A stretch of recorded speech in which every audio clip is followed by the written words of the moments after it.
hitanao amin'izany le hevitra diavoly avy any amin'ny diavoly ao amin'ny sain'ireo mpitondra fivavahana sy ny mpanodikodina ny tenin'Andriamanitra io miara-mita aseho tsika zao miteny hoe hiditra sy andovan'ny tany izay omeny avy Andriamanitra ny razonareo anareo natokana ho any zanak'Israely mihitsy izany le satria ireo no any amin'ny tany Kanana dia any Israel zany ireo no makany fa tsy ianao efa diso adresaka ianao zany izay hafa firenena izay nitandrina an'le didy folo satria maninona le didy natokana ho an'ny olona ho any Israel ianao olona tsy ho any inona zany nitandremanao an'io raha breziliana ianao dia hipetraka ao Brezila inona zany nitandremanao breziliana an'io ho an'le mpitondra fivavahana ao Brezila raha ho azareo any Togo ianao raha olona tsy ho any Israel koa na tsy hipetraka any ianao ka hoe hiverina ny Togo foana satria any nytandrazanao inona zany nitandremanao an'le didy folo ho anareo Togolais ho anareo malagasy ohatran'izay koa raha malagasy ianao angano hoe hipetraka any Israel ianao nga dia ho any Israel tena izy fa ny olona hipetraka sy honona any Israel ino mitandrina an'io e ianao raha sady tsy mieritreritra no any ary tsy manam-pahefana ho any daholy ianao nefa no mitandrina an'io eo ange dia efa diso nareo e hiditra sy andovan'ny tany izay omeny avy Andriamanitra ny razonareo nareo ny olona mpitandrina didy folo zany a ny objectif amin'izany dia mba ho tafiditra ao Israel nefa tsy mety niditra anakany fa mandrakandroanao mipetraka amin'ny tany misy anao anao Amerikana ianao Anglisy ianao Frantsay ianao Alemaina ianao nizanizy ianao zany hitenenako an'izany teny zany hoe ahoana ianao amin'io sary io ianao indiana ianao japonais ahoana ianao amin'izao teny zao hitanao fa any dia efa diso daholo ny zava-drehetra ndao ditsika ny teny aza-pinareo ara ny teny izay andidiko anareo ary aza ny esoana anareo fatandremo ny didiny avy Andriamanitra reo izany didiko anareo ity didin'Andriamanitra didy fosy lana Mose ity zany dia efa namoana didy hoe aza-pinareo dia aza ny esoranareo tsy aza atao mihitsy ny zany manampy an'io ary tsy aza atao mihitsy ny manaisotra an'io fa tena lalàna mihitsy ny zany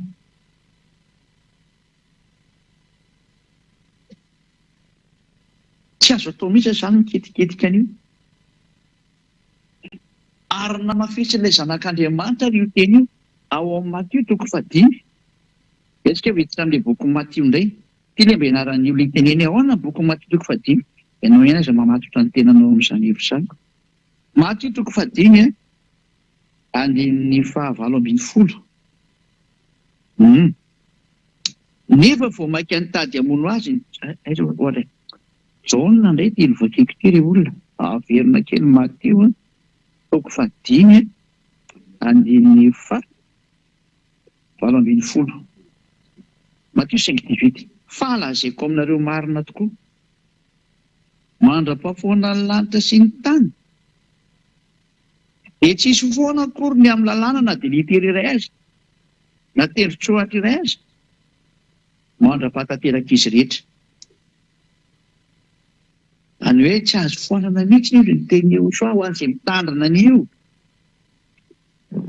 dia tsy azonareo foanana io miteny ao anatin'io na litera iray azy satria ny lalàna ao amin'ny Deutéronomie 4:4 dia miteny hoe aza nampiana dia aza niesoana dia izay natonga an'ilay zanak'Andriamanitra zanaky ny avo indrindra ilay maty teo amin'ny hazo fijaliana Joshua no anarana ilay niteny hoe tsy azonareo foanana io ho an'izay mipetraka ao anatin'io rafitra io aza foanana io fa le tsy mipetraka ao anatin'io rafitra io moa zany tsisy idirana zany tsy miditra amin'izany tsy miditra amin'izany satria tsy mipetraka ao ho an'ireo olona izay milaza fa mitandrina an'io didy folo sy lana Mose io le voadidy ianao amin'ny tenin'ilay zanaky ny avo indrindra hoe tsy azonao foanana na litera tsotra iray na tendrotsotra iray litera iray na tendrotsotra iray zany tsy azonao foanana ny bokyny Deutéronomie 4:4 dia hoe aza nampiana aza niesorana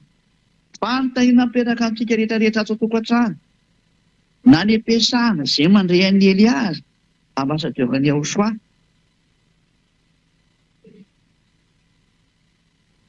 raha maheno an'izany teny izany nareo tsy azo nampiana tsy azo niesorana maninona nampidirinareo tao Jesosy? Natsofoko nareo tao anatin'io didy folo io. Mamaly an'izay pastera, mamaly an'izay mopera, mamaly an'izay ny mpitondra fivavahana rehetra, maninona nampidirinareo ao anatin'io resaka didy folo io lay zanaky ny avo indrindra, ataontsika hoe izy ny anarana fa ianareo dia efa diso asany amin'ny anarana hoe Jesosy, Jesoa, Jésus, Jesus, efa tsy izy mihitsy. Andriamanitra nampanota sy nampanonao foana anareo, io no nampitandrina didy folo anareo mba hitetehanareo any amin'ny elo. Zay teletika ho any amin'ny elo rehetra dia mitandrema didy folo ary manarahany Jesosy, na i Jesoa, na i Jésus, na Jesus, dia ho any amin'ny elo nareo. Indrisy vononareo ny fanahinareo. Maino any ely ihany efa n'izao ilay fanahy dia mibitabitaka ery tena teo vonjena, fa vonony amin'ny avonavonanao. Vononao no ny amin'ny avonavonanao. Vononao no ny amin'ny fatikam-bozanao. No ny amin'ny fireherehanao diso toerana. No ny amin'ny fanambonianao tena amin'ny tsy amin'antony. Dia vononao ny fanahinao. Mba mieritrerety apetraka aminao ny teny hoe ahoana moa nareo napiditra an'ilay zanak'Andriamanitra, ilay niantona teo amin'ny hazo fijaliana ao anatin'ny didy folo, satria eo indrindra mantsy no resantsika indray. Novonoany dada Iava mantsy io resaka fisorohana io, tena ny fahafahany mihitsy ary tsy navelona nataony zanak'Israely. Nefa ny fisorohana io dia ao anatin'ny boky Levitikos toko 2:12. Ao raha vakitsika izay teny boky Levitikos toko 2:12 izay hoe ao anatin'ny lalàna Mose ilay izy. Dia rehefa hitanareo raha ty Levitikos toko 2:12 ity fa ny fahafahany dada Iava tsy nasenina natao tsony, dia tsy menatra mihitsy ny olona niatso Jesosy, Jesoa, Jesus, Jesus, batainy amin'izay ilay Jesosy. Fadiliny, no batainy Jesoa, no batainy Jésus, no batainy Jesus, dia natsofony eo amin'ny plasin'ny fisoronana io. Zany nateo tena devoly velona mihitsy ny nanao an'izany sary izany. Devoly, ary izay mbola manaraka an'izany sary izany zany hevitra izany dia devoly daholo izay manao an'izany. Ary io nefa mahatonga an'zareo mitandrina didy folo rehetrarehetra io. Hoe natsofony eo Jesosy io dia mitandrina didy folo izy. Natsofony eo Jésus dia mitandrina didy folo izy. Natsofony eo Jesus io dia mitandrina didy folo izy. Dia natsofony eo Jesosy io dia mitandrina didy folo izy. Dia tambosiny amin'izay ny ampafolo-karenany olona rehefa avy eo. Atria izay moa tena bio amin'ny resaka didy folo io, hitango ampafolo-karena. Zay, toatra rehefa tsika arany sary. Levitikos toko 2:12.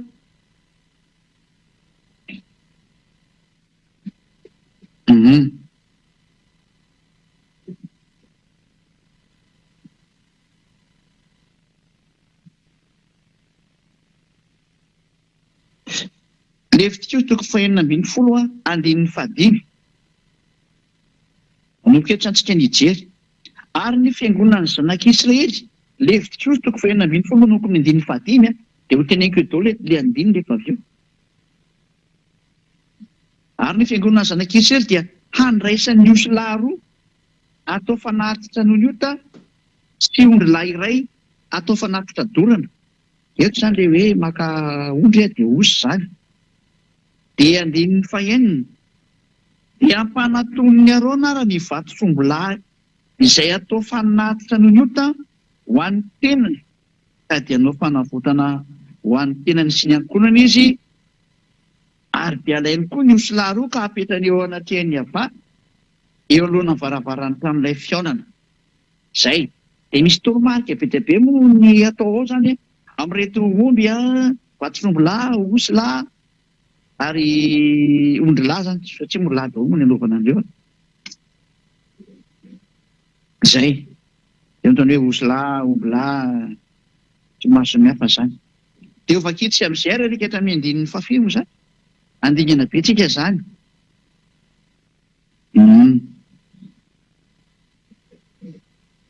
amin'ny 9 am'izay ka hatrany amin'ny farany am'izay fakitsika zany 10 ka hatrany amin'ny farany ary zao no lalàna mandrakizay ho anareo amin'ny andro 10 amin'ny volana 17 dia aoka ampahorin'ny tena nareo nareo ka tsy ianao raharaha akory nareo na ny tokotany na ny vahiny eo aminareo amin'ity andro 10 amin'ny volana 17 ity zany hoe le 10e jour du 7e mois zay ny zany fa amin'izany andro zany 9 no anaovana fanavotana ho anareo a hanadiovana anareo ka adio afaka amin'ny fahotanareo rehetra eo natreny avay anareo zay ity andro 10 amin'ny volana 17 ity zany dia fanadiovana ny zanak'Israely mba hoe mba tsy manotaintsolo zany izy efa amin'ny vaninandro ihany mba fanafahana ny fahotana hoy io zay le sary zay dia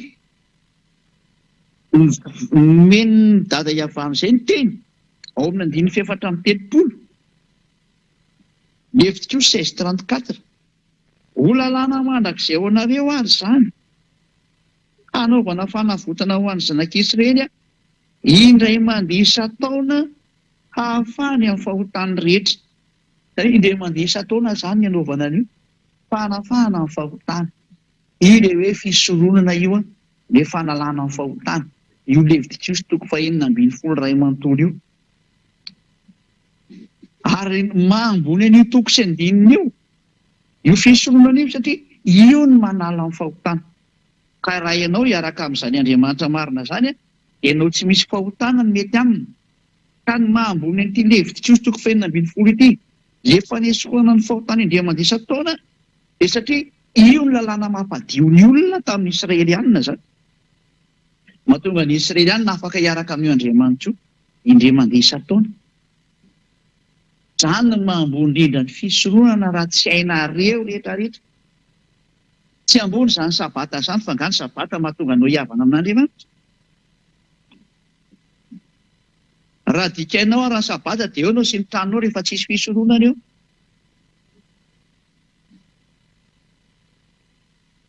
ninona ho ataonao dia rehefa tsy eo ny fisoronana dia condamné à mort ianao satria ny lalàna ny fisoronana ny manala ny fahotanao indray mandeha isa-taona amin'ny fanaterana an'ilay raha eo natrehany dada iava ka rehefa tsy misy izany fisoronana izany dia tsy misy ny fanafananao amin'ny fahotana ka rehefa tsy misy ny fanafananao amin'ny fahotana dia tafasaraka amin'io Andriamanitra io ianao ka ho any amin'ny helo dikan'izay rehefa maty tanzeny ilay izy fa tsy ny sabata zany no ambony izay no tonga ny apôstôly Paoly miteny hoe fototry ny lalàna ny fisoronana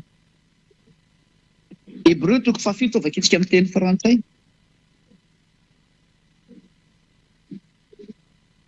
Hébreu 7 amin'ny baiboly frantsay indray no makitsika anazy Hébreu 7 eto misy an'izany Hébreu zany ato Hébreu 7 eo amin'ny 10 io angamba zay manomboka zay Hébreu 7:11 Hébreu 7:11 amin'ny teny frantsay afaka avoakanareo amin'ny teny gasy koa fa tsy maninona aloha izy si donc la purification avait été possible par le sacerdoce lévitique raha ohatra noho izy ka ny fahatanterahana dia azo niraisina tamin'ny alalan'ny fisoronana ny Levy ny dikan'io zany raha tena dika amin'ny teny gasy mahitsy be sy tena milamina be mihitsy car c'est sur ce sacerdoce que repose la loi donnée au peuple satria tamin'ny alalan'izany fisoronana izany no matory zany hoe matory eo amboniny zany miankiny izy zany ny atao ambany fototra izy zany dikan'izay matory eo ambonin'ny fisoronana lalàna zany hoe ny fisoronana zany fototra ny dikan'izay dia misurepose eo ambony fototra ty milalahana maro samihafa amin'izay ka ny fototra zany na ny base zany na ny fondation dia ny sacerdoce lévitique zany hoe ny fisorohana zany ny fototry ny lalàna dikan'izay fa etetin'ireo moa zany fa raha vo ny fototra mihitsiny zany miala menjerana eny trano e rava daholo eny ny zavatra etreo ambony fototra io rehefa miala ny fototry tekinareo raha manahita an'ireny zavatra tifirina reny ka hoe rava ny fototra fa andeha menjerana eny trano e any amin'ny faritry ny Ukraine any tena be an'izany aty tifirina io sevy trano le trano dia bo rava any amin'ny fototra voa mipotika daholo le trano rehetrarehetra rava misy zany mampalelibe ngeny sary misy amin'ny fifamonoan'olona ny ampitan-dranomasina izay efa amely an'izao tontolo izao tsisy afaka eo nareo nandray ho tadidinareo tsara ny tenin'ny Elia hoe efa ny teny an'izao Elia efa nampianatra an'izao Elia dia hitodika amin'izay ny fanahinareo za tsy ny teny ianao tsony fa ny fanahinao no hitodika hoe naninona ianao raha mba ny hainao ny Elia nefa dia hitanao tsara ny publicité nataony tany aminao tany ny fandefasana ny fampianarana hoen'ny sofinao na aparitany manerana an'izao tontolo izao ny fampianarana fa ny avinavy ianao tsy mba nentina ny ray na nambany ianao heverinao fa olombelona mitovy aminao zany Elia zany dia nambanianao sy ny tenenao zao tetra zao ho tadidinao tsara matoa izany Elia zany teny hoe tsy manota intsony izay miaraka aminy miaraka amin'ilay Andriamanitra lehibe indrindra izy namorona n'izao tontolo izao le Dieu des dieux qui a créé tous les dieux ouais avy loatra zany dadako zany iavanao anarany ary izy no naniraka ny Elia ary izay tafaraka ny Elia tsisy nanota intsony ohatry izy antsika nyteny azy eto zany tsika dia mahita mihitsiny hoe ny fototry ny didy folo sy lalàna Mosesy zany lalàna Mosesy dia ny fisorohana lay fitostoko fahenina ambin'ny folo lay manala ny fahotan'ny zanak'Israely indray mandeha sataona saingy tsy teny dada Yavaly izy tsy teny tsony ary any amin'izay ny Israely any satria nampitandrina foana dada Yavaly ajanononareo ny fahadalanareo manao ny adalàna zanak'Israely dia avy eo nefa izy manao fisorohana ajanononareo adalanareo ny fanoerana anahy io fa tsy mety amiko ireo sy dada Yavaly manao ihany izy dia manao le fisorohana izy rehefa avy eo dia mandeha sataona dia ohatrany hoe milamina foana satiako lalàna mipetraka tokoa moa izy nararotiny rehetra mihitsy n'ilay zavatra ary lasa fanao mihitsy ny hafaran'izy tsy zaka ny dada Yavaly tsony nahita an'ilay sary fa tezitra amin'izay satria lasa fakasianana azy mihitsy izy nandraisany fanapa-kevitra amin'izay no ravany fisorohana eo izy amin'ny persona no nanravany voalohany rindra ka raha voarava ny fisorohana nataony dada Yavaly rava izy tena ny nanravana azy dia rava ny didy folo sy lalàna Mosesy iray manontolo izy ny nandrava azy valy teny menana rehetrarehetra mihitsy ny hoe ny dada ny venona metaka anazy dia ny zanany venona nravana azy dia didy folo zany iresantsika io dia manome valy teny mihitsy anao mihitsy ny androany hoe ny dadany mihitsy ny nanravana azy dia namafisiny zanany teo amin'ny azy fijaliana dia ny marina confirmation ny azy fijaliana io daholo afaka itsikara ny tenin'Andriamanitra mikasika any amin'izay ao amin'ny bokin'ny Isaia toko fahenina amby enimpolo andininy fa telo Isaia 66:3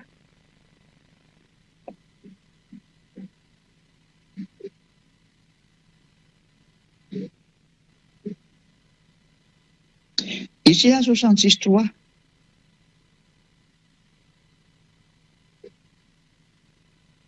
izay mamono omby dia ohatra ny mamono olona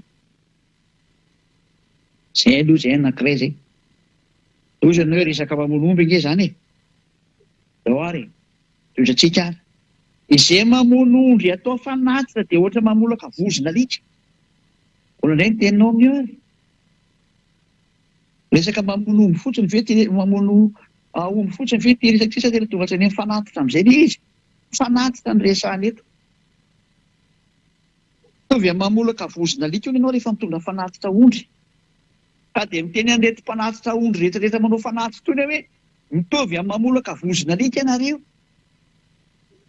Dikan'izany tena fanompo-tsampy mahatsiravina ataon'reto mpitondra fanatitra ondry lava isaka manao zavatra toy. Ina ny mpanao dratsy rehetrarehetra mandefa nytony ondry tony eny amin'ny toerana misy izay andehanany any reto mba mieritrerety fa mitovy amin'ny mamolaka vozona alika nareo izay soratra masina. Ozy ny tenin'ny Andriamanitra lehibe miavo indrindra, le trop puissant, l'éternel, Yahweh. Ary izay manatitra fanatitra hohanina dia ohatra manatitra rakisoa. Izay rehetra manao fanatitra rehetra ozy ny tenin'Andriamanitra dia mitovy amin'ny manatitra rakisoa, nefa ilay kisoa fady mihitsy raha ny dimy folo resany hoe aza mikitikitika an'ireny ireo ozy ny dada Yahweh, izany hoe mihinana an'ireny. Nefa dia mitovy amin'ny manatitra rakisoa ianao. Zava-doza zany. Zava-doza zany. Tsy mety tsy nengeny efa natitra. Ary izay mandoro ditika azo manontofo no fanatim-pahatsiarovana dia ohatra misaotra ny sampy. Izay rehetra mombany amin'ity fanatitra ity izany ninona ho ataonao dia lazain'ny dada Yahweh mihitsy hoe mitovy amin'ny manompo sampy, mitovy amin'ny mamolaka vozona alika, mitovy amin'ny mamono olona, mitovy amin'ny manatitra rakisoa. Eo dada Yahweh no nilaza mazava tamin'ny alalany tamin'ny Mesia fa tsy mety ampitsony ny fitandremana ny didy folo sy lalàna Mose satria niravako mihitsy ny fisoroana izay fotiky ny lalàna. Ka raharava ny didy folo mopera sy pastera, ino ny tiana ataonareo? Inona ireny no valinareo an'ity? Inona ireny mety zavatra hoetriretin'ny sainareo? Fa mazava be ty sady mbola ho teneninareo indray ilay vahoaka ao aminareo hoe tsy raisina ohatran'izany ny tenin'Andriamanitra.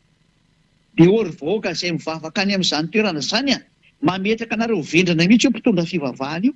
Sahala hoe olona tsy mba mahay mikomprendre, tsy mamaky teninareo fa jamba ny tena marina. Klasy an'ireo mpitondra fivavahana ireo fa jamba mihitsy nareo ary tsisy saina intsony. Fa mameritreretra daholo izay mamandray ahy. Zara moa ianao mpitondra fivavahana io nge mbola vonjeny eny ahy. Zay nge mbola tsy nanakatona varavarana taminao e. Mbola miteny anao aho za vonjeo ny fananao rehefa mbola tia monjy ianao. Fa rehefa tsy tia monjy ianao dia adalanao sy izay te hiaraka aminao. Mazava be ny teny miara-mamaky tsika io, miara-mijery nge tsika rehetrarehetra hoe manerana an'izao tontolo izao miara-mijery daholo. Ary ny toko sy andininy efa amin'ny fiteny samy manana ny fiteny daholo zao. Amin'ny teny gasy, amin'ny teny français, amin'ny teny anglisy, amin'ny teny chinois. Ary mbola ho avy indray ny teny hafa rehefa tsy kelikely aloha. Zavatra maro izany. Mazava be ny teny eto fa dada Yahweh mihitsy nanapotika ilay didy folo sy lalàna Mose satria ny lalàna dia milaza mihitsy ny tareo aza nampiana dia aza niesoana. Nefa izy mihitsy eto nandrava azy. Ka iza zany nandrava izy voalohany? Dia dada Yahweh nandrava azy voalohany. Ary rehefa niravany dia tsy azo dokotena intsony. Fa hoe ianao indray nitolotolona andeha hampiditra zavatra hafa, iza nampanaonao an'izany?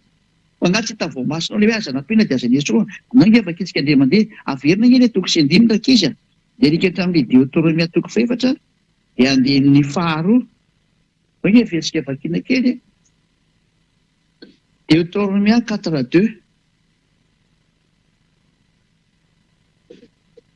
Aza ampianareo ny teny izay andidiko anareo ary aza niesoranareo fantandremo ny didiny avy Andriamanitra reo izay andidiko anareo.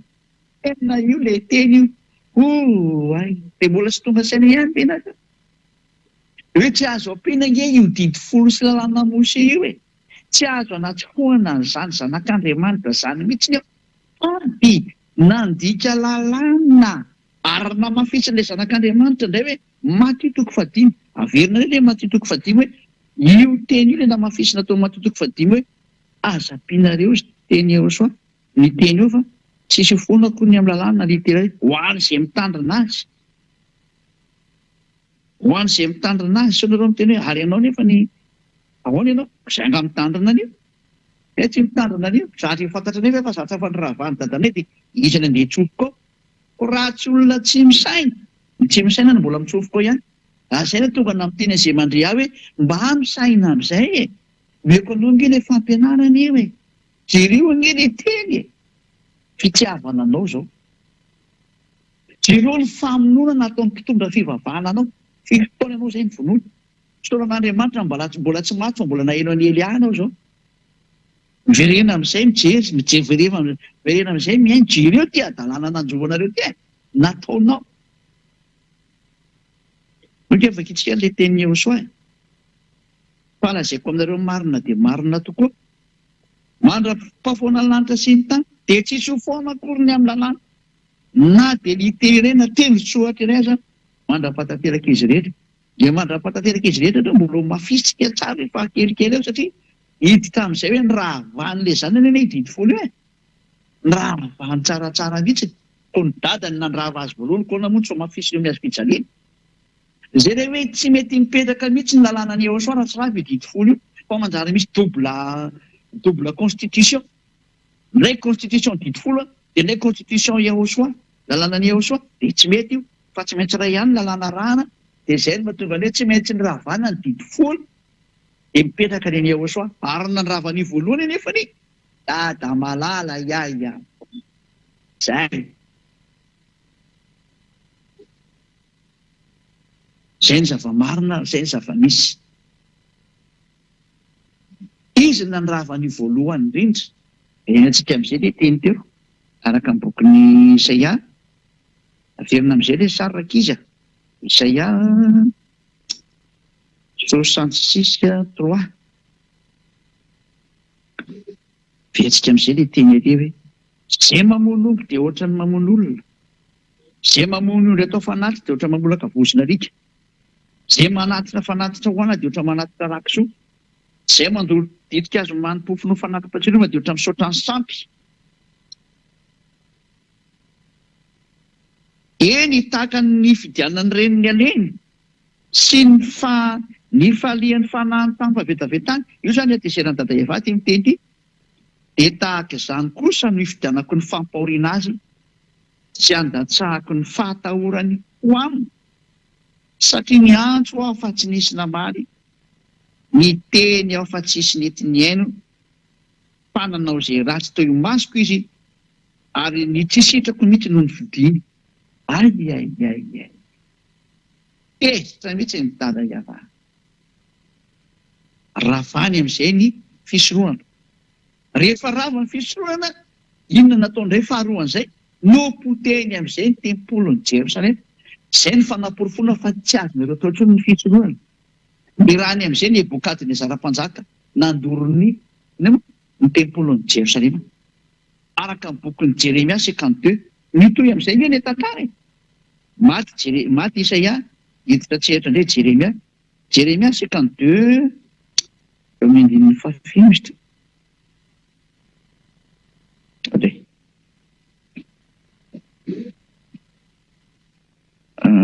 Isaia 52. Isaia 52, 12 dia 13. Isaia, Jeremia azafady. Jeremia 52 variana be mitady le teny dia lasa Isaia indray voateny fa Jeremia le izy. Jeremia 52, 12 ka hatramin'ny 13. Zay. Ka hatramin'ny 14 mihitsy ny zany. Zay mihitsy ny vakitsika zany. Hoe ty ary nataony dada Eva teny amin'izay ny tanàna ny Jerosalema, dorina hatrany amin'ny tempoly rava, tsisy mipetraka intsony zany rehetra zany. Ary tamin'ny andro fahafolo tamin'ny volana fahadimy, tamin'ny taona fahasivy ambin'ny folo nanjakan'ny Nebokadnezara, mpanjakan'ny Babilôna. Dia tonga tany Jerosalema Nebozaradana, lehibe ny mpiambina mpanompon'ny mpanjakan'ny Babilôna, ka nandoro ny tranony Ava sy ny tranony mpanjaka mba amin'ny trano rehetra tany Jerosalema. Ny trano lehibe rehetra dia nidorana tamin'ny afo avokoa. Ary ny manda rehetra manodidina ny Jerosalema dia noravany miaramila ny kaldiana rehetra izay nanaraka ny lehibe ny mpiambina. Rava tanteraka mihitsy ny tempoly, rava ny tanàna rehefa tezitra dada Eva. Tsy nety ny teny amin'izay. ianao koa zay tsy mety meno zao teny zao ianareo rehetrarehetra hafafi eny fatra ny amin'ny israeliana rehefa tratran'izao teniko zao zay tsy mety meno ny teniny a miomana koa ny fandravana anareo fa tena mialanenina faraparany ely fa tena loza mahatsiravina ny enjoan'ny taninareo mbola tazomina fotsiny ny loza tsy kapoka aminareo amin'izao ritenenako zao fa tena miaja mba miteny angely avy hafanenina foako zay fa dia tsy zakanareo tsony nendeha ny andeha amin'ity taninareo ty tsy zaka ny lohanareo fa tena ho avy amin'izay le teny hoe iazakazaka anareo ka ivembe ny hitady ny tenin'Andriamanitra zay tsy fanirikanina fa nyetaeta hitady hanina ary eteta isotro rano fa faniriana hitady ny teny avava tsy ahitanareo ho tonga aminareo daholo zany teny rehetrarehetra zany indrisy ry olombelona raha mba nainienao izao teny izao nenareo saingy tsy rarahinareo mihitsy le teny ary ambanianareo zany Elia zany tsy vakinareo aloha mihitsy zany ambasadavany ao samy tondra nareo any amin'ny marina zany fa fanaratsiana foana ny tao anatin'ny lohanareo noho ny amin'ny fielonanareo tena eny da mieritrereta ihany raha mbola misy saina mbola afaka mieritreritra zay fa fitiavana zao menanao zao fa tsy famonoana akory fa fitiavana ny te-hamonjy ianao fa rehefa tsy mety manao dia izay zany dia tatazo ny fiafaran'ny ainao endraso tsara eo tadidinao daholo zao sary rehetra nantenena zao ho averina aminao daholo ny sary rehetra mialohan'ny ialanao aina dia atao miverina aminao daholo ny teny rehetrarehetra helinao dia tapitra zay tapitra ny ainao dia miditra fitsarana ianao dia zay ihany no averina atao sary aminao zay angefa mandoranao zahatra menanao fitsarana ny mpitondra fivavahanao anao tsy mahay an'izany izy amin'ity tany ity tsy mahay an'izany fa Elia mahalala an'izany satria lehibe ny mpitsarana eo Elia lehibe ny mpitsara ny fanahinao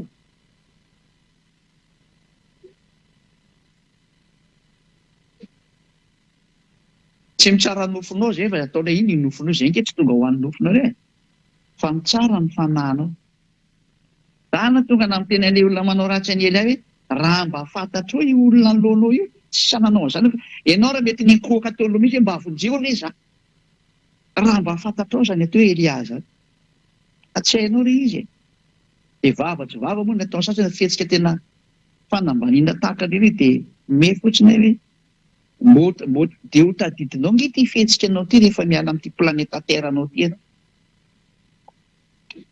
dia ozanao ianao rety ambony tany ko izany ianaoko aminao ay daso meko anao le sosialiana fa miasa ingetaoko ty ary matoa Eliana afaka olona tsy nanao tentsony dia tsy olombelona tahaka anareo izy hoa avy any amin'ny lanitra ny lanitra avy any misany ao soa no efa ketsika itenty parenthèse kelinay hoe ao amin'ny Jaona toko 7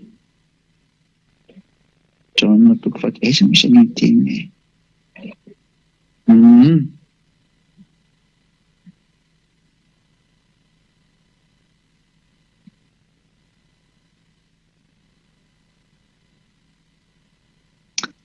Jaona 3:13 Jaona 3:13 toko 7 andiny 7:10 ary tsy nisy niakatra ho any an-danitra any amin'ny lanitra zany afa-tsy ilay nidina avy tany an-danitra dia ny zanak'olona sy any an-danitra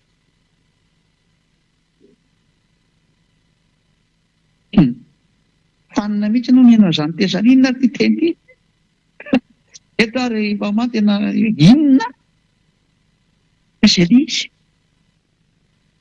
aveko tsara le teny tsy nisy niakatra ho any an-danitra ary amin'ny lanitra zany afa-tsy ilay nidina avy tany amin'ny lanitra ny lanitra dia ny zanak'olona izay any an-danitra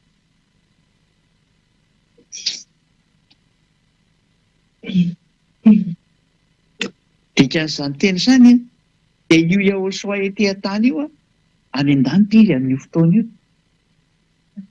misy double personnalité dikan'izany ilo amin'ny lanitra ny lanitra Yahosoa sy Elia manana an'izany dia dada iavako dia tena tompondry izany mihitsy izy. Ny azy moa ny voninany mihitsy ny ataony mandehandeha dia afaka miteny sy miresaka amin'izay tiany ifampiresahana. Fa izy indray rehefa tena any amin'ny lantolanitra fa izy tsy miala an'izany. Izay dada iava zay. Dada iava ray tsy mety eny misy anazy fa ny azy niraka ny fotsiny alefany nanay izy iny enjely, nanay izy iny ny voninany mihitsy fa miteny. Zay na hoe double personnalité. Dia Yahosoa koa ohatra an'izay. Yahosoa indray ny vatany mihitsy nety fa ny momba azy koa mbola any. Dia hoe mijanona ny foana ny anankiray zany misy anakaiky mijanona momba anazy any. Aza aveko anareo. Aleo matrandy aveko anareo mihitsy ilay izy e. Dia azonareo tsara amin'izay. Misy ny anankiray amin'ny Yahosoa tsy azo entina makety aminareo ety. Dia azonareo izy. Fa raha tena momba izany Yahosoa izany no tena midina makety dia mikarapoka ty taninareo ty. Tsa dia izay no lazaiko anareo. Tany dia midofotra ty taninareo toy ny fitenenana.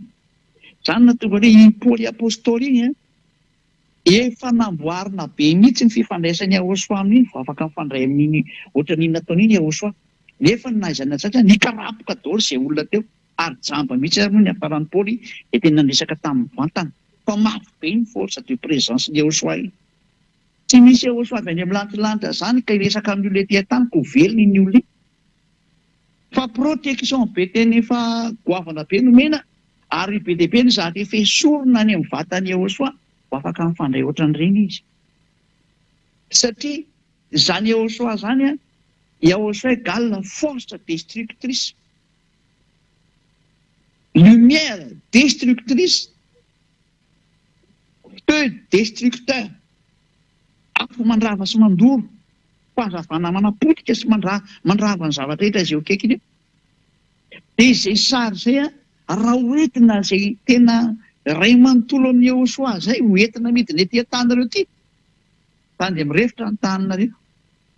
Raha mivoa zavatra efa misy sao zany. Izay tany rehetrarehetra raha izy moa izany mandrava tsy dia rava. Fa na tsy andrava izy fa izay misy anazy rehetra mirefitra daholo izay misy anazy rehetra. Izay lalovana izany dia mirefitra daholo iny. Dia izay no mahatonga ny hoe voaterina jana iny zavatra iny any amin'ny lanitra any ambony any. Fa ny tena ny herin'ny midina makety. Izany hoe ny heriny sy ny fahefany sy ny momba azy anankiray dia mijanona any aminazy any ambony any foana. Fa ny vatany ihany no mandeha ity dia izay ilaina ihany. Ny force ilaina mandeha amin'ity tany ity ihany no entina mandeha amin'ity tany ity. Izay ny dikan'io teny io raha tsy hainareo. Efa nazava izay. Fa raha hoe niara-midina tamin'ny Yahosoa daholo no tena momba azy rehetrarehetra.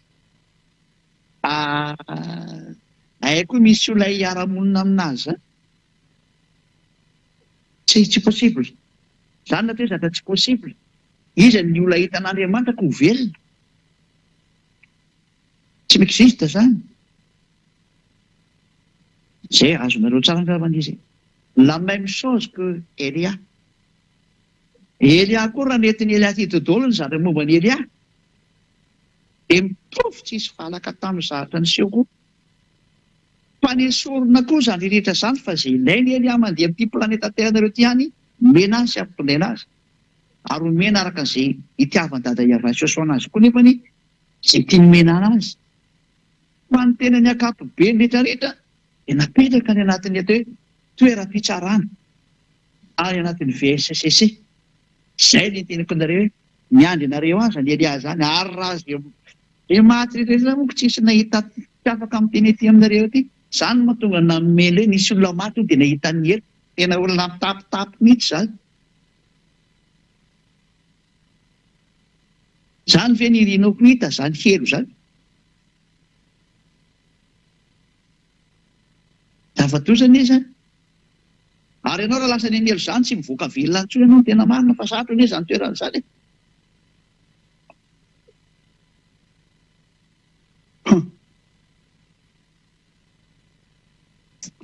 Fa Elia indray tena mahay manavitra fanahy Elia. Tena fahefany Elia zany. Mahay manavitra fanahy Elia. Ary tena mahay mamonjy fanahy Elia. Ary afaka mampiditra olany amin'ny lantolanitra Elia arak'izay tiany Yahosoa anaovana anazy. Fa Yahosoa no manao an'iny araka mibaiko ny Yahosoa dia mandeha ho azy amin'ny Elia izy. Ary raha misy tena zatra mba ireny Eliako ekeny Yehosoa zany. Ny apôstôly moa mananana fahefana hoe sy ampidirina aty dia tafiditra, fa izay tsy ampidirina aty dia tsy tafiditra. Maika ve fa zany Elia zany. Zany na teo hoe fitiavany Yehosoa daholo zany. Fa zany Elia zany dia mitovy amin'io Yehosoa io. Izay nahatonga anazy hoe zandriny Yehosoa, tena zandriny mihitsy, namany. Miaraka aminy, tena tsy misaraka aminy. Dia izay zavatra izay ilay teneniko anareo hoe mahita ny Elia nareo. Raha vao maty nareo dia mahita ny Elia nareo. Tena mahita. Io olona hitanareo io jereo tsara io. Copie-coller amin'io hitanareo any. Eo amin'ny sary eo amin'ny écran io. Tena tsisy valaka amin'io. Esolo fotsiny solomaso dia io hitanareo any. Fa tsy misolomaso aloha ny any. Fa ihany misolomaso ety fa ny any tsy misolomaso. Fa na mijery an'izany raha tsy zakanao. Fa rapirapiko nao any raha vao izany mijerena. Any amin'ny anaty VSCC teneniko anao. Reny mirediredy rangaty dia ho hitantsika hoa. Raha reny maty reny hoa na indresaka taminareo dia mitantara tena maro ny tenin'ny olona io. Fa tena misy fitsarana any. Ahoana ho any hidirana any amin'ny lanitra raha tsy mandalo fitsarana nareo e. Marina be nge io lanitra io, tokony izy io nge dada iavay. Tsy mahazo miditra mihitsy izay tsy masiny. Matoanao izany ampidirina any vita triazy ianao midika an'izany. Tsy maintsy mandalo fitsarana no midika an'izany. Nga tsy nivakinareo ilay bokin'ny Apokalipsy 21-27. Nge vakintsika izy. Apokalipsy 21-27. Ary tsy miditra mihitsy izay tsy masina. Na izay manao vetaveta na izay mandainga. Fa izay voasoratra anatin'ny bokin'ny fiainana ny zanak'ondry ihany. Misy izany izay voasoratra anatin'ny bokin'ny fiainana ny zanak'ondry. Mazava ho azy fa tsy mety mitriena anao izany dia izay voasoratra ao mahazo makany. Ary ny fanoratana anazy arika hatramin'ny fitsarana. Any no mamoaka dite mahazo miditra ty. Prezantena any amin'ny Yehosoa amin'izay dia miditra ianao. Any zanak'ondry ny fampidirana io fa tsy aniza mihitsy io. Tsy mba miditra mihitsy izay tsy masina. Dikan'izany misy fitsarana dikan'izany hitirena masina sy tsy masina. Lozika anie izany. Tsy nareo olombelona ty mametra ny masina sy tsy masina fa any amin'ny Yehosoa ilay izy. Sasainy kotsiny hoe fantatra ny tenin'ny Yehosoa ary ny tenin'ny Yehosoa manamasina ny olona. Dia izay olona miaraka amin'ny Yehosoa kotsiny ary mitandrina ny tenin'ny Yehosoa dia masina izy ny amin'ny tenin'ny Yehosoa. Dia ao anatin'izany ny batisa, ny fankatoavana ny teniny, tsy mety manao ratsy intsony, miaro ny tena tsy hanao ratsy intsony, lasa masina izy ny dikan'izay. Hita atao amin'ny Yehosoa atao amin'ny fanjakana masina izany, fa tsy ilay olona mamaromaritra hoe olo masina, olo masina. Olo masina hoana ianao nefa ianao raha mpitandrina didifolo, ianao raha mbola vetaveta saina, ianao raha mbola manolana zazakely bitibitika ianao izany. Lehilahy manambady lehilahy. Zavatoza. Aza maniditra amin'izany. Atao amin'ny Yehosoa kosany tena tsy manoty intsony eo amin'ny Yehosoa. Izay ilay dia tena marina, tena sans discussion mihitsy za fa hiaina anaty nge. Ireo tena hatrany dia miditra amin'ny lanitra fa tsy maintsy mandalo fitsarana daholo na iza na iza. Ireo raha mantanarena hoe mandalo fitsarana. Iza ny tsarako, zara lehibe ny fitsaranako, iza ny tsara. Ary raha misy izay mitsara anahy dia Yehosoa sy ny dadako iavay ihany. Zara ty manao ny asan'izy mianako. Zara ty efa mangataka mafy amin'izy mianako hoe mba hampio hainga na vitan'ny ty asa ty. Ko na dia ny fandrenesany an'izany tsy afinaritra be na. Tsy misy zatra ataoko afa-tsy miasa ho anazy mianaka foana mitady levitra hoe handresena lahatra ny olona mba hiverenareo any amin'ny dada Maria iava. Fa hanapotika ny eo azy zareo e. Any tena mitenareo hanapotika ny eo azy zareo. Izay nge nandehananay ety, izay nefa mitsotra ny mariny. Tonga ety Elia andrava, hanapotika ny mpanota divoly satana sy ny tarika miaraka aminy. Izay no mahatonga ny Elia mandeha mitety an'izao tontolo izao hoe mitady hoe ahoana ny fomba hamonjeko anareo. Dia any amin'ny fampianarana amin'izay mandefa ilay fampianarana hoe izao izany anaovako ny azy, izay anaovako ny izay misy mahatonga na mandehandeha io. Dia manaroatra misintona olona moa izany tena izy ihany koa e. Izay ny tena planako amin'izio izany hoe mijery an'ilay zava-misy eo amin'ilay tanàna, eo amin'ilay firenena, dia mandefa fampianarana, dia mandeha mitety ny tany, dia mandeha fampianarana. Izay mihaino fampianarana voavonjy any amin'ny internet, tsy mihaino fampianarana mankany amin'ny elo. zay mihitsy ny izy mihitsy ny izy tsara ny tsirairay avy mandinika ny dikan'izay ao ary toetratsika amin'izay le teny zany somary lavalava teny fa sany miantsika daotsika amin'izay hiditsatsika hoe mazava sany izy hoe fahinareo tsara momba ny Elia hoe vaizy Elia avy any aminany teny lanitra teny mahatonga ny olona izay miaraka aminy tsy mahay manota intsony ary tsy manao raha teny tsoa satria izy avy any lozika be zany ao ary toetratsika amin'izay ary ny teny rehefa novonoany dada Iavara ny didy folo sy lalana Mose ina no nitranga tamin'ny alanin'ny tamin'ilay fisoroana teo rava zany le fisoroana rehefa rava zany ny fisoroana satria tena tsy azoko teny io dia iny fisoroana iny mihitsiny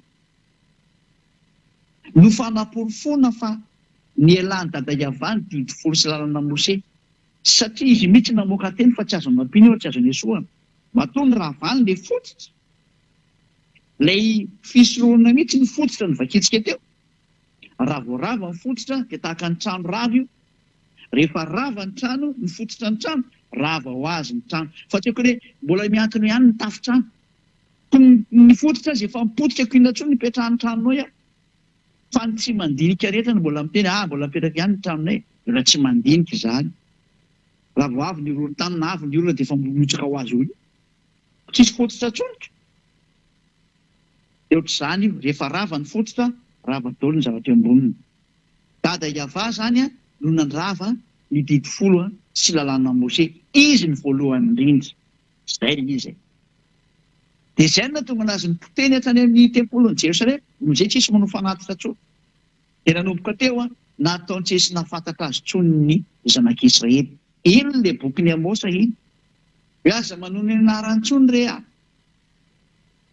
tsy misy miantso ny anaranao tsony izy ny tenin'ny ara-paminany tsisy miantso ny anaranao tsony tsisy mahafantatra anao tsony tsy nisy miantso ny anarany dada Iavara tsony ny zanak'Israely ary tsy nay miantso ny anarany tsony ny zanak'Israely zany daholo le vokatry ny atezerany dada Iavara zany rehefa tezitra dia nataony tsy esy nahafantatra azy tsony rehetrarehetra tsisy miantso ny anaranao tsony tena nilaozany dada Iavara mihitsy ny zanak'Israely zay zany ny sary momba ny amin'ny zanak'Israely dia niditra amin'izay moa zany ny fanapotenana azy niditra amin'izay Nebokadnezara sy ny maro samihafa dia zareo andevy io tamin'ny taona 1822 vao naveriny dada Iavara amin'izay satria hifarana ny tantara zay ny sary aloha zany zay amin'ny ankapobeny henonareo tsara ka io zany dia sary mazava fa tena ninandrava ny didy folo dia dada Iavara ny voalohany ny elany io dikan'izay ary rehefa nyravany ny didy folo dia namoaka didy vaovao izy tany amin'ny Ahosoa satria ho avy Ahosoa ny ravany io indray dia namoaka didy hafa indray izy tany amin'ny Ahosoa izy indray namorona didy ho amin'ny famonjena ny olona amin'ny alalan'ny Ahosoa fa rehefa tena tsy mety tsony satria fa nipoteny le fisororana no poteny ny tempoly tsisy ivavahana tsony ny zanak'Israely zao le izy menakavy miverina mbola didy folo ihany le zatra efa natezitra ny dada Iavara ihany mbola hiverenany dia zao le hafa firenena rehetra mitandrina didy folo daholo mahakasika ny dada Iavara mihitsy zany mandriamanitra tsy izy mihitsy ny Andriamanitra tompony rehetrarehetra ary izay mitandrina didy folo rehetrarehetra aza milaza mihitsy hoe miaraka amin'ny Andriamanitra ny Abrahama io lainga andemony ny voaka ny vavanao tsisy an'izany Andriamanitra ny Grika foana miaraka amin'io fa moa dia anao tena ovanarany io satria le Andriamanitra ny Grika Jehovah Jesosy angeny nampianatra ny didy folo io fa tsy zany Ahosoa zany na zany Iavara zany fa rehefa misy mangalatahaka mihitsy hoe Eliavao ny anaran'ny Andriamanitra tena gaga mihitsy anarana tsisy fantatrinareo dia zao ny devolo manaparitaka anazy me fotsiny Elia fa zao ary ahoana le didy folo ny tandremanao ahoanao dia viraikitra tsy afaka ena eny ny porofo mitohaka amin'ny tendanao fa olona mpangalatra azy jiolahy ianao ny tena izy tsy mahafantatra amin'ny marina akory ka tsy ho afaka amin'ny fahotana mandrakizay dao ary toisantsika amin'izay ary ny teny araka ny indray moa zany ny anoizantsika anazy eto le tenin'ny Ahosoa ao amin'ny Jaona teny dada Iava araka ny Jaune 12 49-50 49-50 Jaune 12 49-50 satria zaho tsy niteny ho ahy fa ny ray izay naniraka izy no nandidy izay ho lazaiko sy izay ho toriko eto zany dia misy didiny menany Iosoa zany ity no entinao midiny eny ambonin'ny tany dia ampahafantarin'ny olombelona ho amin'ny fanavotana anazy dia vainy ray zany ity zatra ho teneniny Iosoa amin'ny olombelona ity raha tsy hainao didy hafa mihitsy fa tsy didy folo intsony rivo efa ny rahavana azafady rivo efa ny rahavana hitantsika teo ny rahavana dada Iava dia mbola iny ndray ve no entina avy any zay rehefa tonga ana miteny hoe nareo miteny hoe mahasika avy teny fa tena tsy mety kosa ngely izy dia zay amin'izao noteny hoe mba misy saina kosa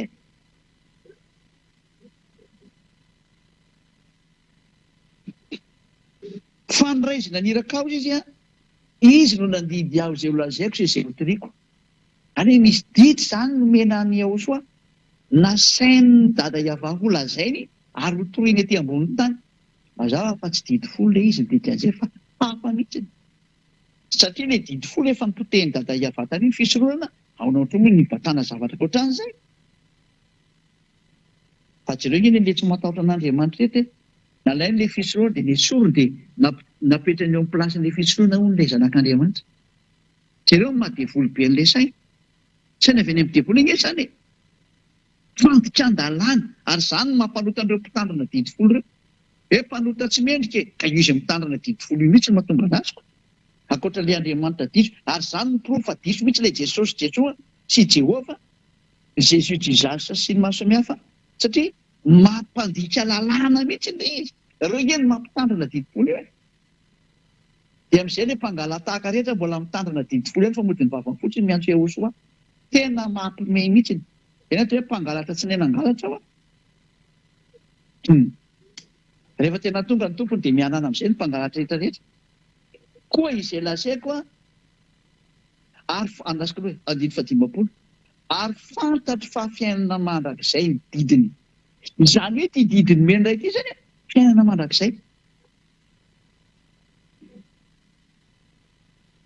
zany hoe Iosoa ty zany le zanak'Andriamanitra tena marina dia mitondra didy indray izy zany didy homenany olona hotoriana amin'ny olona zavatra mbola hotoriana zavatra mbola ho lazaina fa tsy rehefa nananany Israelianina teo hatramin'izay ka raha zany rehefa nananana ve mbola hotoriana e raha zavatra efa nisy ve dia mbola ho lazaina e ka tsy manany ihany kosa ve zany fa raha zavatra mbola hotoriana ary mbola ho lazaina dia zavatra hafa mihitsy ny izy le olona mba misokatra ho any saina fa efa andro farany ity ho farana tantaranareo dia mbola tsy tonga saina ihany ve no izay mandehana ho tokantrano io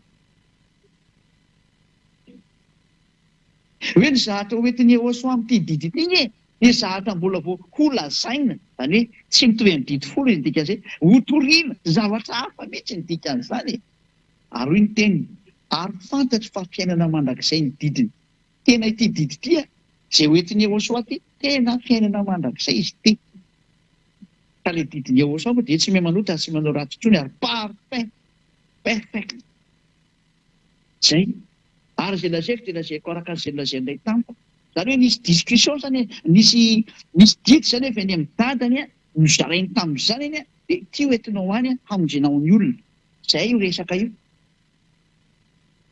ina zao dirany didy folo amin'izany raha zavatra didy folo hoe dia mbola ho ampahafantarina an'io zanany io izy mianaka zavatra efa mahafantatra ny zavatra ny fanaovana tamin'ny zanak'Israely mbola ho ampianarina ny zanany ve lesa mba mieritrerety zavatra hafa mihitsy ity satria hoe zay mbola ho lazaiko ary zay mbola ho toriako zavatra mbola tsisy mahay ity zavatra ity tsy fantatry ny Israely ihany ary noho ny amin'ny tsy fahalalany anazy mihitsy no namoneny Iosoa teo amin'ny fijaliana satria ny fanohitra tamin'ny zavatra nananany zareo le nyteneny Iosoa no vonoiny amin'izay lozika be ngely izy zany no profa zavatra hafa mihitsy le nilazainy Iosoa ary zavatra hafa mihitsy le nitoriany tsy nisy idirana didy folo zany resaka zany ka rehefa tsy nitovy tamin'le didy folo vonono zareo Israely ihany nefa dia tena dada Iava mihitsy ny namonjy le didy folo talohan'ny fotoana fa rehefa tsy natakatra ny sainy satria fanolozan'Andriamanitra namono ny zanany hafaran'ny Israelianina. Mandrak'androany ange izany tsy mahafantatra an'izany reo Israelianina reo. Tsy hainy anie io zavatra ampianariko io. Tsy fantany io nandray. Zany rehefa niady tamin'ny dada Eva, fanina mihitsy ianao fa tsy zaka fantatra anao teo. Mitatsy ange ny anjon'ny Israely afaka fotoana fotsiny teniko anareo. Hitanareo ny anjon'ny Israely io. Fa ibabababa io kelikely io. Mitra-pihavanana amin'ny Rosia io kelikely io. Kely anao fifanarahana amin'ny fahafatesana. Anao an'izany io Israeliana io, ary hitanareo tsara Rosia fa miaraka amin'ny Iraniana io ne. Lova kitsika ny ten'Andriamanitra mikasika ny amin'izay ho izay tsy mino dia mba mino rehefa miseho ty zavatra ty nefa ny sotara loatra. Isaia toko 7:20. Isaia 28:15 angambany izay. Isaia 28:15. 28:14 aloha e. 14 dia ny 15.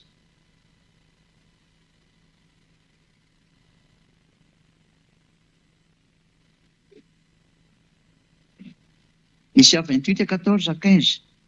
Koa mihaino ny tenin'ny avay ianareo ry mpaniratsira, izay manapaka an'ity firenena eto Jerosalema ity. Satria ianareo manao hoe efa nanao fanekena tamin'ny fahafatesana izahay, ary efa nanao fifanarana tamin'ny fiainantsika izahay, ka na dia ho avy aza ny loza manavitra dia tsy hatra aminay izany. Fa ny lainga no nataonay ho fiarovana ary ny fitaka no ferera. Izay ny anjoan'ny Israelianina ho an'ny mpitondra firenena Israel. Loza. Anao fifanarahana amin'ny fahafatesana zareo. Anao fifanekena amin'ny fiainantsika zareo. Zava-doza. Anao fifanarahana amin'ny Rosia rehefa kelikely io. Ilay fahafatesana. Ao mantsy ny fahafatesana. Ao ny tompon'ny fahafatesana. Ao ny lehiben'ny fahafatesana. Ao Rosia. Goka mpanjakan'ny Rosia. Ho avy ho Israel zany sary zany. Tadidio rehefa miazakazaka Israel iny mitomany an'ny Rosia hoe hifanaraka amin'ny Rosia sy mahasamihafa. Efa nanao an'izay izy teo aloha. Ho mafisiny amin'izay io rehefa kelikely io. Mebe fotsiny rehefa anatina ny Rosia izy ilay taminy hoe mba hiavana amin'ny Rosia izy ilay tamin'ireo mandeha. Mebe. No, tisantsika amin'izay ilay teny. Inona ary nataony Yehosoa? Nataony Yehosoa nravany ny didy folo sy lana Mose. Ny confirme izy ny famerakana ty didy hoentiny ty dia ny potehiny teo amin'ny fitsaliana ny didy folo sy lana Mose. Lovaka itsika Efesianina 2:15. Tany dia lasitsika miazakazaka iny amin'izay mba tsy taraiky intsony. Efesianina 2:15. Fakitsika amin'ny anaran'ny Yehosoa voninahitra ny dadamala Eva. Efesianina 2:14 sy ny 15. Fa izy no fihavanantsika izay nahiraintsika roa tota ka nandravany hevitry ny fisarahana. Fa tao amin'ny nofony nandravan'ny fandrafiana dia ny lalàna nisy didy natao hotandremana mba hanakambany antsika roa tota ao amin'ny tenany olom-baovao iray ka novan'ny fihavanana. Tao amin'ny nofony nandravan'ny fandrafiana. Safatiny fa inona io zany? Tao amin'ny nofony nandravan'ny fandrafiana dia ny lalàna nisy didy natao hotandremana. Inona izany lalàna zany? Dia ny didy folo sy lalàna Mose. Nogevaka itsika amin'ny teny frantsay izy io e.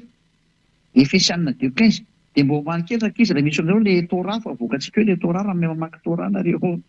Dia mba voakatsika kely eo ilay Torah. Efesianina 2:15 raha misy raha hitanareo fa rehefa tsy hitanareo dia leo amin'izao fa ataontsika teny frantsay fotsiny fa zany hamaky anazy ity. Fa raha hitanareo vao mety tsara ilay boky Sefer Torah. Efesianina 2:15.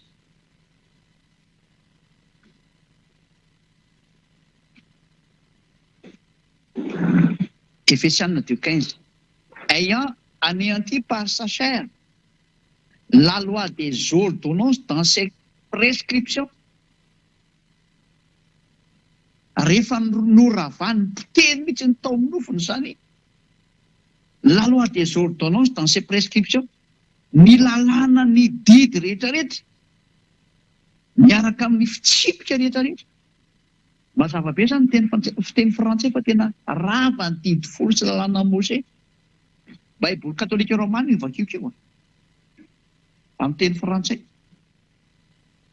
Rava ny didy folo rava ny lalàna Mose. Dia andao indray tsika maiky amin'ny baiboly tsy misy eny aminareo any fa mety aty amina teny nga manina amronao rehefa tsika manaraka Efesianina 2:15 amin'ny baiboly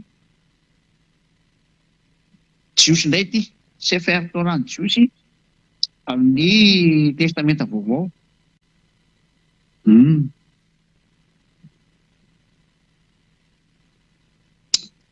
Torah ozy izy dia Nebim ozy dia ny Ketubim. Zay no jevatsika ato zany eo amin'ny bokin'ny testamenta vaovao vakitsika Efesianina 2:15. Efesiens 2:15 amin'ny Sefer Torah. Sefer Efesim zany izy na Efesianina ozy izy zareo. Efesianina na Sefer Efesim ozy izy ny Jiosy 2:15.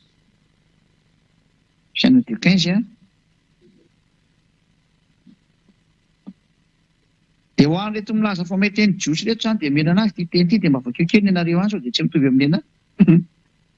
Fa ny anahy aloha dia zao ny voalaza ny ato. Vakiko amin'ilay teny Jiosy. Mobatilo haya baby pisaro et torat hamisot vnatrokot amin'izay. Ilay voalaza any zany dia hoe et torat, tena Torah mihitsy ilay voalaza amin'ny Efesianina 2:15 fa tena rava ny Torah amin'ny baiboly Sefer Efesim. Baiboly Hebreo zany. Zay. Dia vakiko amin'ny teny Anglisy indray io. By abolishing in his flesh the hostility which is the law of commandments contained in ordinances. Dia zao ny tikan'izany. By abolishing in his flesh. Tamin'ny alalan'ny fandravana zany tao amin'ny nofony. The hostility, ilay fifandrafiana, which is the law of commandment, zay tsy inona fa lalàna tao anatin'ny didy rehetrarehetra sy ny fitsipika rehetrarehetra. Zany hoe tena le Torah ozy ny teny Jiosy Sefer Efesim ary lalàna sy ny didy rehetra ozy ny teny Anglisy ohatr'izay koa ny teny Frantsay. Izany hoe raha izao tenin'Andriamanitra miboaka izao atao amin'ny teny Anglisy ny anareo na teny Frantsay raha kely ohatra ka mety raha ohatra ny tsy misy moa dia elo amin'izao atao fiteny gasy koa tsy manino. Raha izao teny mandeha zao zany atao fiteny gasy fa tsy manino mba hitan'ny olona le toko sy andininy zany Efesianina 2:15. Izao tena ny Torah mihitsy no maty teo amin'ny hazo fijaliana. Zany hoe rehefa avy nyvonoany dada Iava izy dia nyvonoany ny zanany amin'izay teo amin'ny hazo fijaliana. Rehefa nyravany dada Iava dia ny zanany mihitsy no nasenina matsika anazy eo amin'ny hazo fijaliana mba ho rava tanteraka izy. Ary rehefa rava teo amin'ny hazo fijaliana didy fosy lalàna Mose dia mipetraka automatika amin'izay ilay ina moa ny filazany lalam-pandrenana ina moa filazany lalam-pandrenana amin'ny teny Frantsay constitution. Première constitution zany didy fosy lalàna Mose dia ny vonoany dada Iava ny voalohany tany lalàna fisorohana rava zany ny didy folo ny dikan'itsy lalàna Mose. Dia mba tonga n'iny officiel mihitsy rava dia ny vonoany Jehosoato amin'ny hazo fijaliana. Rehefa ny vonoany Jehosoato amin'ny hazo fijaliana officiel na rava azy zany teo amin'ny hazo fijaliana. Rehefa officiel na rava azy teo amin'ny hazo fijaliana dia mipetraka amin'izay ny deuxième constitution, la nouvelle alliance, Yahosoa miaraka amin'ny fanekena vaovao lalàna ny Yahosoa amin'izay izay mahatonga ny olona tsy mahay manao ratsy intsony tsy manao teny intsony lasa perfect ozy ny Anglisy na parfait ozy ny vazaha miaraka amin'ny Yahosoa zany sy Elia efa nirany isolo tena azy ety amin'ny planeta Terre nareo izay entsokonareo hoe andao amin'izay iaraka amin'ny Elia. Hoentiko any amin'ny Yahosoa nareo manaova batisa ato amin'ny Yahosoa. Andao nareo mandositra ny atezerana izy efa tonga. Efa mamela ny taninareo eo atezerana io fa Elia le mbola mitady an'ilay olona tsy mbola mijery ny zava-misy amin'ity taninareo ity hoe ahoana ny teny omenany ry, ahoana ny teny omenany ry. Dia zany mbola mahatonga ny Elia mandeha io mijery an'le hoe ahoana ny teny omena ny rehetra olo rehetra, ahoana ny teny amonjeny any rehetra, satria raha ho teteziko itsy ho vitako fa tsy maintsy teniny rehefa mandeha any amin'ireo. Dia izay zo atran'ny Eliazy ao, mijery ny tanàna, mijery ny toerana, dia mandeha ny amin'ny toeran-kafa indray zany, dia mijery ny tanàna, mijery ny toerana, mijery ny fatao, ahoana ny amonjeny anazy, iny ny Andriamanitra ivavahany, satria raha ho ravana ny Andriamanitra eo amin'izao tontolo izao dia tsy maintsy fantarin'ny Elia izy adaoly ary alohany ao. Manda lasa miteniteny foana Elia ny teny izy ka tsy mety zany. Fantariny daholo ny Andriamanitra tsy izy rehetra. Miara-ravana amin'izay aorianan'izay, miaraka amin'ny fanavotana olona miala tao. Anjarantsika mieritreritra ireo olona, anjarantsika mieritreritra sy mandinika tsara. Mazava be sy mahitsy fa tena rava ny didy folo. Izay ny lohateny hoe tsy azo atao intsony mitandrina didy folo fa tany dia mpanotra ianao raha mitandrina an'io, satria hoy amin'izay ny apôstôly Paoly. Izaho aloha dia mba miteny nareo aza mba manendrikendrika ny Paoly ny tena marina. I Paoly ve izay olombelona kely io dia afaka hanovany teniny dada Iava aminareo e. Paoly zany ange tena ambany be ny olombelona eo a Paoly. Elias zany zavatra ve any amin'ny lanitra zany. Paoly zany raha mahita ny Elias zany dia mekoka ny tsy azony atao fa tena fantany zany Elias zany. Fantany zany hoe zandriny Josua iny. Lazaiko anareo zany. Aiza ny ahafahan'ny Paoly manohitra ny dada Iava aminareo hoe dada Iava ve nandravan'le fisoroana dia i Paoly indray ny andeha hanovany zany hoe ao fa naveriny teo izy Paoly fa adala ve nareo e. Josua zao ve no ny teny mihitsy hoe tsisy foana kory io lalàna Mose na teny tsotra hoe aiza. Ho an'izay mitandrina anazy zany dia azaky tena io. Izay ny tiana tenenina. Aza kitikiteny io. Ale zavatra tsy azo kitikiteny dia hoe Israeliana ihany mahazo mitandrina an'io. Izay ny voalaza. Ao nefa ianao malagasy, frantsay, anglisy no komoriana, tsy haiko intsony izay mety mitandrina an'io any. Iza nampitandrina anareo an'io izy. Afrikanina zany. Iza nampitandrina an'io. Iza miteny tanareo tandremo io. Anao amin'izany tsy mampety an'ilay izy. Tsy mety mihitsy an'ilay izy. Da anao mieritreritra n'izany teniko izany. Izy Paoly nampitandrina an'ilay didy folo nefa izy mihitsy ary mahafantatra fa tsy natao ho an'ny hafa firenena io fa ho an'ny Israeliana ireny atao inona any amin'ny hafa firenena io zany. Handika ny didin'Andriamanitra zany izy aminao. Ary ireo tsara i Paoly mihitsy ny arany mahafantatra fa rava ny didy folo. Izy nge no teny rava ny didy folo e. Teny Paoly ange amin'ny Efesiana 2:15 io. Teny Paoly ka i Paoly indray ve zany dia merina an'ilay didy folo tandremanao. Nefa izy mahafantatra fa ny ravany dada Iava mihitsy io. Ary izy mihitsy ny arany nampitondrainy Josua teny hoe lazao fa tena rava ito amin'ny azy fijaliana. Teny Josua nge navoaka ny hoe baiko ny Josua tao amin'ny vavany io. Dia izy io nalaza ny fanambarana io. Ary mbola namafisiny ihany eo amin'ny boky ny Hébreux 7:18-19 no afaka antsika ny Hébreux 7:18-19. Hébreux 7 18 sy 19. Fa misy fahafoanana ny didy mialoha noho ny alemena sy ny tsy mpanasoavany. Fa ny lalàna dia tsy natanteraka na inona na inona. Fa misy kosa fampidirana ny fahantena tsara kokoa izay natonantsika an'Andriamanitra. Misy fahafoanana ny didy mialoha, foana ho ny didy tany aloha tany dikan'izany. Ka inona moa zany ny didy tany aloha raha Hébreux no resahana. Ny didy Hébreux tany aloha tany ake dia ny didy folo sy lalàna Mose. Ahoana hozy ny tenin'ny Hébreux, foana ho ny didy folo sy lalàna Mose tany aloha tany, zany dikan'io. Satria maninona sady malemy tsy mahasoa. Zany daholo ange ny tenin'ny Paoly. Aizy nareo ny teny Paoly indray nampitandrina didy folo. Ary nareo ve tena mba mandinika sa tsy mandinika?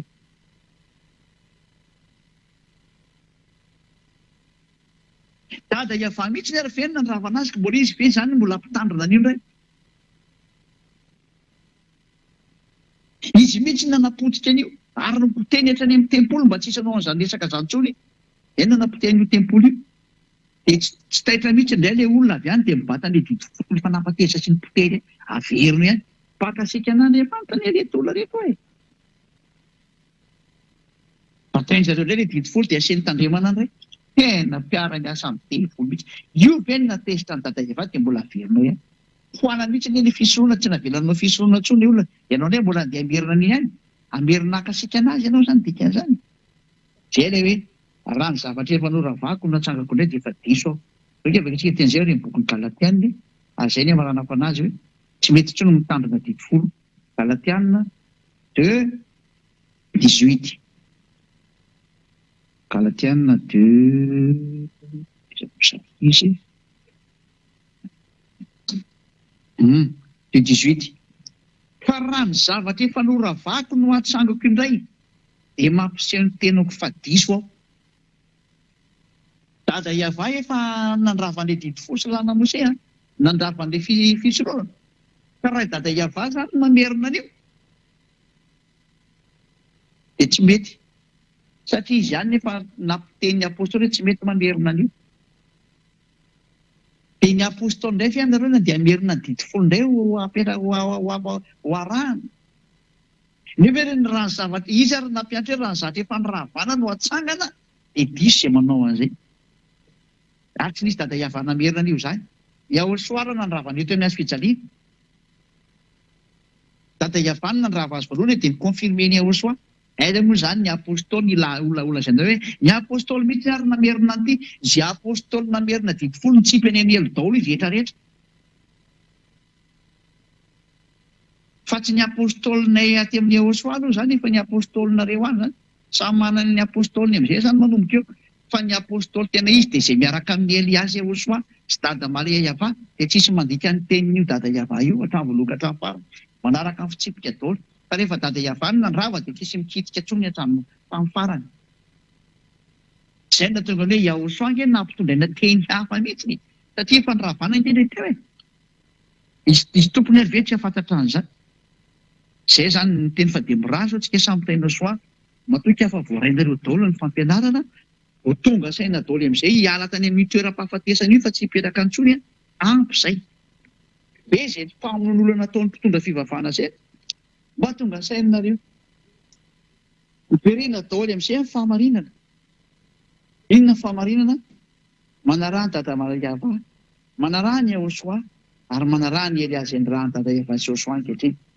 hoentiko any aminy ho anareo eo ny fampianarana henonareo izay ny fahamarinana manaraha ny Elia raha Iava no Andriamanitra manaraha ny Elia nareo dia manaraha anany dikan'izay fa reo Andriamanitra tsy izy ireo mbola zanareo fa Andriamanitra dia mimana ny fandorana izay family anareo endry mahita ny lozaka mery entala mandrosika vo mirazo antsika samy taina-soa ary vavaka dada Maria Iava vonina ataonao mandrakizay fa io izao teny izao tena hitondra soa sy fahasoavana ao asitra miaina io izao teny izao tena famonjena sy fanafotana ao asitra mandria vonjeo ny olona dada Maria Iava vonjeo ny olona ary afao ny olona izao teny fiainana ny mena izao ne mba ho tafapetraka ao amin'ny fony sy ny sainy mba hibebaka izy ka ho sitrana mamalia vavaka dada Maria Iava ary ampio manakariva Eliasy ny rano avita soma tsara ny asako izay nampanaovinao anazy ho voninahitry-naranao masina mandrakariva vonjeo ny olona dada Maria Iava vonjeo izay maniry no any aminao ho any amin'ny lanitra lanitra any anaranao Yahosoa novok'izany vavaka rehetra izany halleloia amen dia miraso antsika etra samy taina-soa ho amin'ny fiarahantsika ao amin'ny rapitondre veloma daoly aza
choix no me fiaina bovo matuki me fali no sanjini malalanya no easy lie anya suantuka anojena no ni wavina azavela ratichachi lai tanzuno azavela isanaka nani lalano Tearuvi la sajubuni naicho Mangia piavi nilani chin nilani cha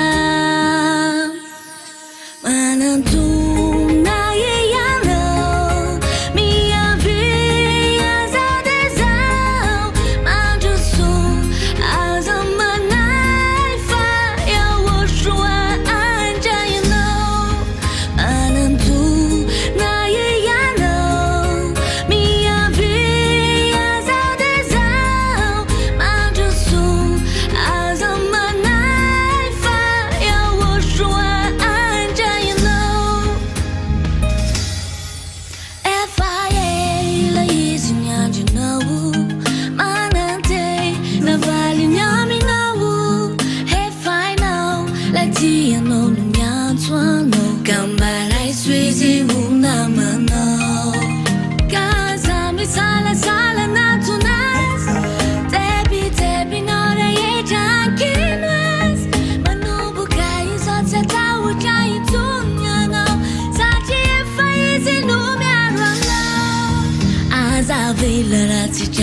Lai tanzuno azavela isanaka nani lalano Tearuvi la sajubuni naicho Mangia piavi nilani chin nilani cha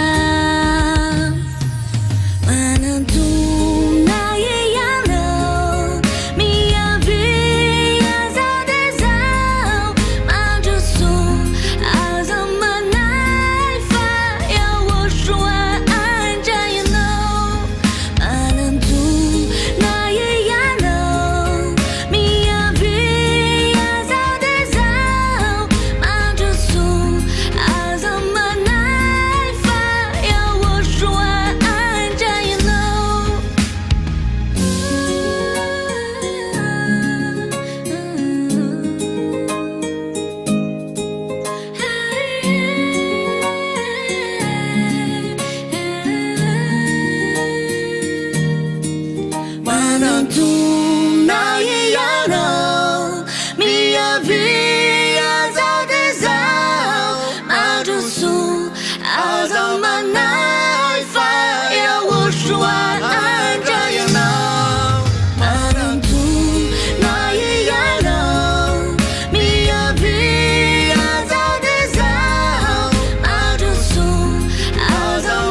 eto Antananarivo sy ny manodidina maniry ny amonjy ny fivoriam-bavaka ny zanak'Andriamanitra izay tarihany ambasadorany Aochoa Ziadia. Ny toerana misy ny fiangonany Aochoa dia ety Atapina Modrapeta, faritra Itos, distrika Ratsimondrano no misy azy. Ity ara ny torolalana ho antsika rehetra. Ataovy izay ahatongavanao eo amin'ny cité Itos, eo amin'ny terminus'ny bus 133. Rehefa tonga eo ianao dia mizotra miakatra mandeha lalana pavé makeny amin'ny Simbeandrano. Afaka mandeha bajaja ihany koa ianao mandrapahatonga eo amin'ny Simbeandrano, miainga eo amin'ny cité Itos. Rehefa tonga eo amin'ny Simbeandrano ianao dia misy lalana pavé mizotra miakatra amin'ny ankavianao, dia iny no lalana arahanao. Rehefa tonga ao Atapina ao ianao dia mandeha eo amin'ny 200 metatra eo dia mahita ny fiangonany Aochoa mitafo fanitso mena eo ambony ankavian'ny lalana, dia ao no misy ny fivoriam-bavaka ny zanak'Andriamanitra.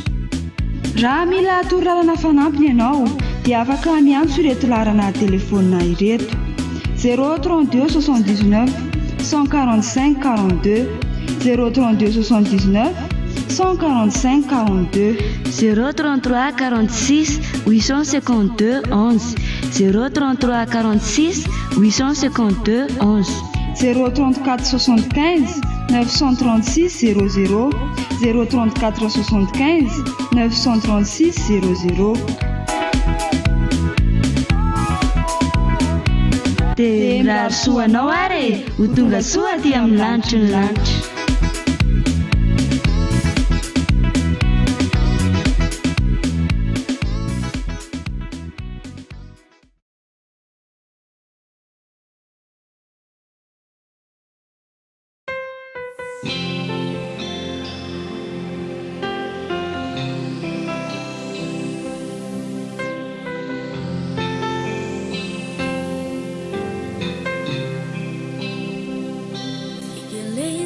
Away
efapolo taona no nanaovany Eliany asany tamin'ny fitoriana ny Aosoa.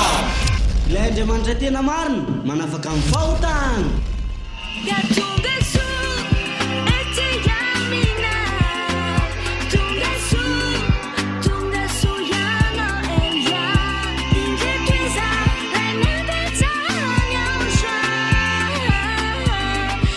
Kararony be raha ifety satria tafiditra tao amin'ny fanjakany Aosha, lasa polina lanitra ny lanitra ary hoe natratra ny Aosha noho ny fahatongavany ambasadorny Aosha Elia.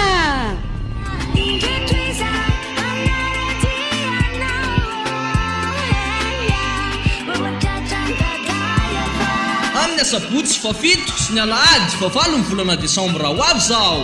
Tena fety be ho an'ny polina lanitra ny lanitra rehetra.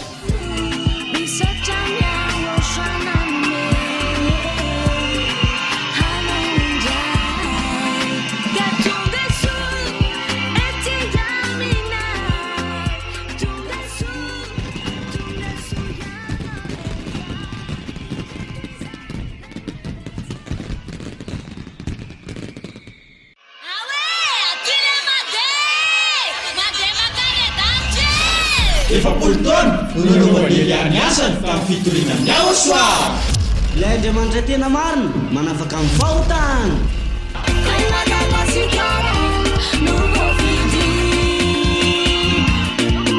Tonga teto Madagasikara ny ambasadorny Aosha Elia. Mpampilovelony izany ny RTV HFR. Ilay fahita lavitra sy onjam-peo nitoerany Yaya Basy Aosha.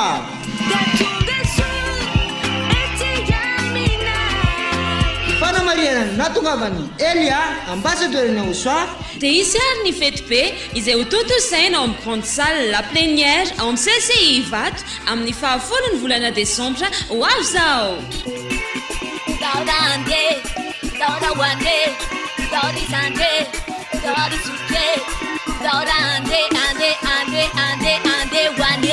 Ka ianao mpanaraka ny RTV SFF io ka vatahola re.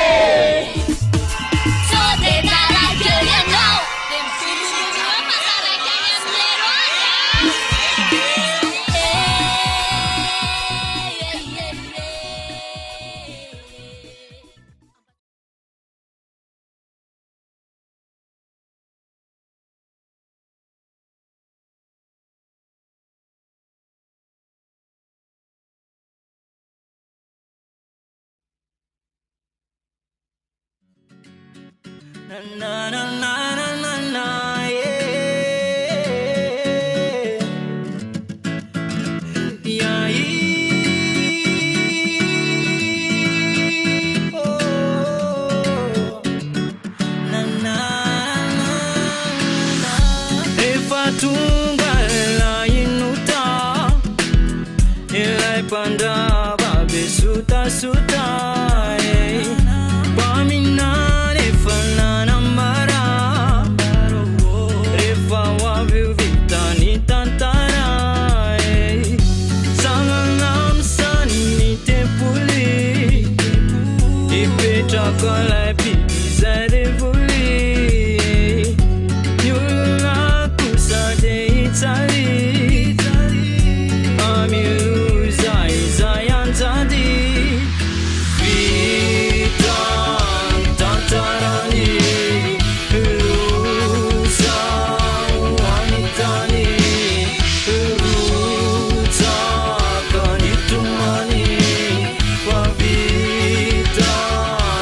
Ta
andriamanitra mahereza teny zao niasany ao soa aza tao ankilapao maharetatra mifara te hibata fandriseny zany mampifinanao azahoana famonjeny sotra ary data ary tena makasitraka nomeny fampianarana za tsy mba misy vita hoavy bibity de andrava sy andripa tsempotry izahay na iainana izy tifa fa vitaka ny olona amin'ny teknôlôjia tsy misy tonga saina fakiteny bibity tongava saina ianao manantonany ao soa izy rery ihany mamonjy ny fanahy fa vitaka ny olona amin'ny teknôlôjia tsy misy tonga saina fakiteny bibity tongava saina ianao manantonany ao soa izy rery ihany mamonjy ny fanahy vita tantarany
Sambarana, fitaharana, fampianarana izana tolotrao yahosoala zokinao fanekena vaova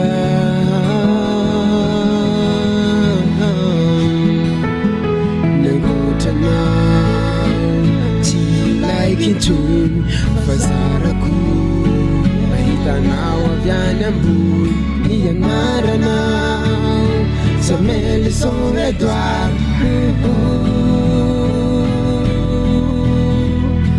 Nessa mafi Repigafi Nabifandafi Antika nanaka Fizireu durereka Satriza uzanaka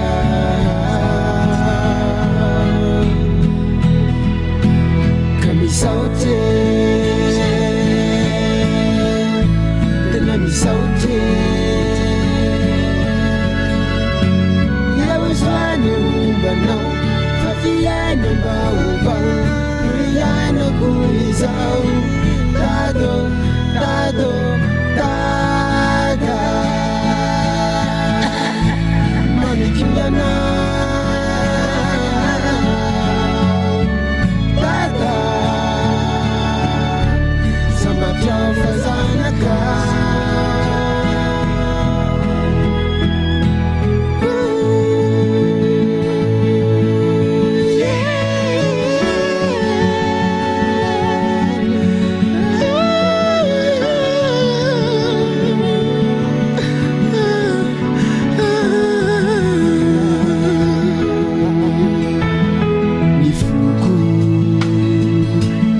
babunau tradinuku rewana tanatau tena sambatau famitambatau isike manaka netontani fahuriana situmani fanafona natun mamenu nyandu pianaku naiza naiza lehaku